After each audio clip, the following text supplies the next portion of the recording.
Namaste.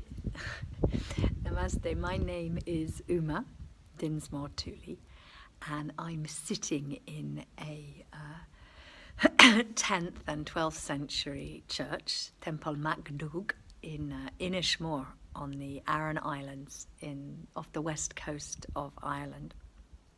And it's a beautiful June evening, and I'm telling you a story.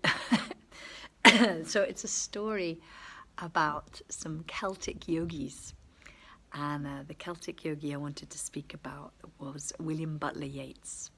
And the story is in a book that I co-wrote with Jack Harrison. We wrote a book called The Celtic School of Yoga. And this is one of my favourite stories in the book, so I thought I would share it because I've been here sharing yoga on Inishfree. And the story is of a little boy.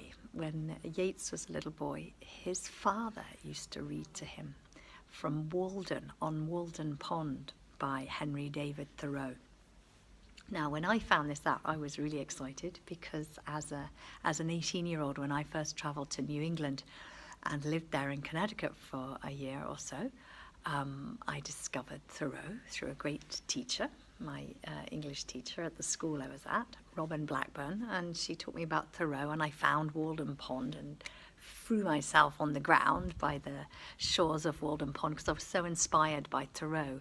He claimed that he was living the yoga as well as he could. He's one of the first people in the West who actually self-identified as a yogi. So he's quite an important figure for me as a Western yogini, and as a person with an interest in living simply in the rhythms of life. He said he went to the woods because he wished to live deliberately. He wanted to suck the marrow out of life to feel fully alive.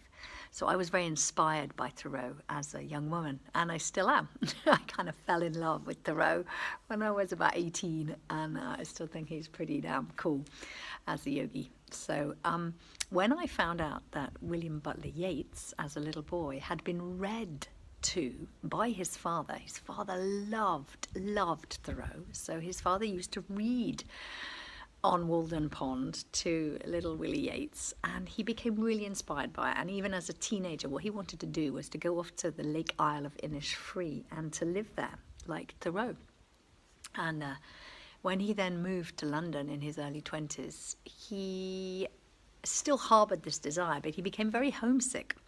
And in his homesickness and his yearning for Sligo, which is where the Lake Isle of Inishfree is, he was inspired to write a very famous poem. He says it's the first poem of his that had like his own real music and lyric in it, his own voice, and it's called The Lake Isle of Inishfree, and many people know it. It's a very famous poem that becomes I will arise and go now, and go to Inishfree, and it's all about him wanting to live as a yogi on the Lake Isle of Inishfree.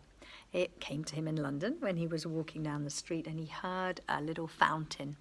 He tells how he walked past a shop selling soft drinks and carbonated beverages or whatever they had in those days, and he could hear this little fountain that they had tinkling away of the water falling, and it reminded him of the sound of the lake.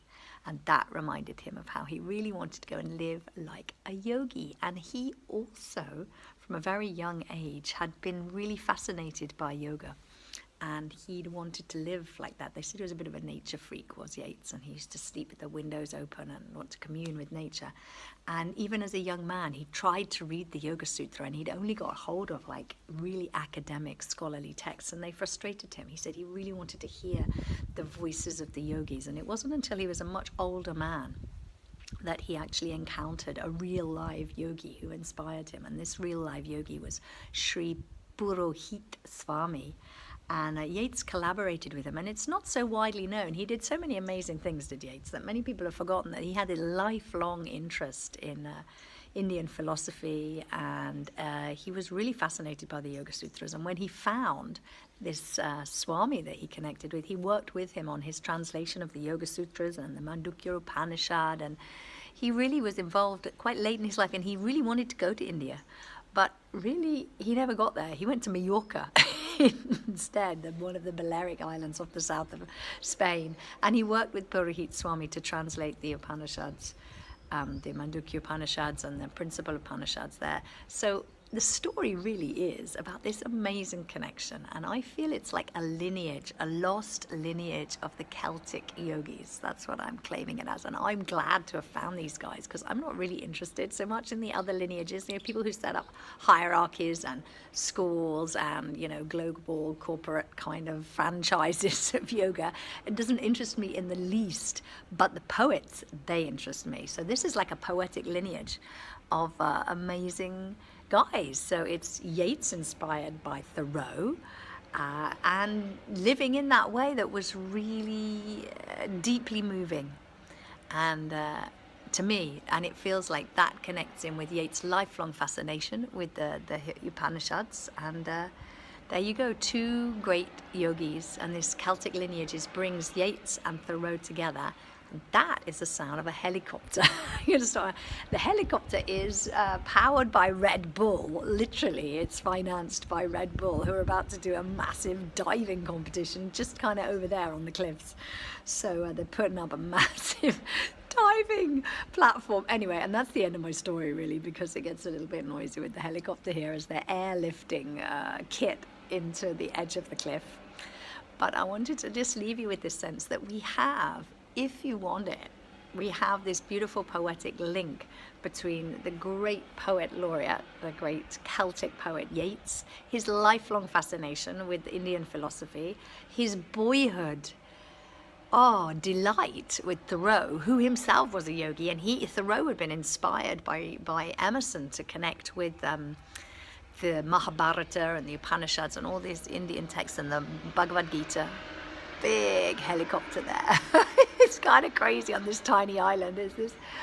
Anyway, that's it. I'm going to stop now. But I hope you're inspired. If you like the story, you like the story. If you want to read more, I suppose it's a little advert. This is the Celtic School of Yoga. There we are. It's a beautiful book, Celtic School of Yoga, by myself and by Jack Harrison. We wrote it together, and that's one of the stories that really inspired me. I did a lot of the research about this kind of lineage of Celtic yogis, and I hope you're kind of going to enjoy finding out more about them. I got another video about the women, about the yoginis, the Irish women who went out to India. Enough. Namaste.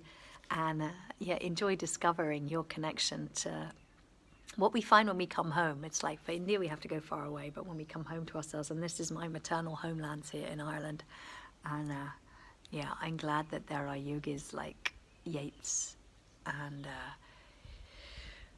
Thoreau to inspire us to live a yogic life in a really radical, political, engaged, poetical, alive way. To live deliberately.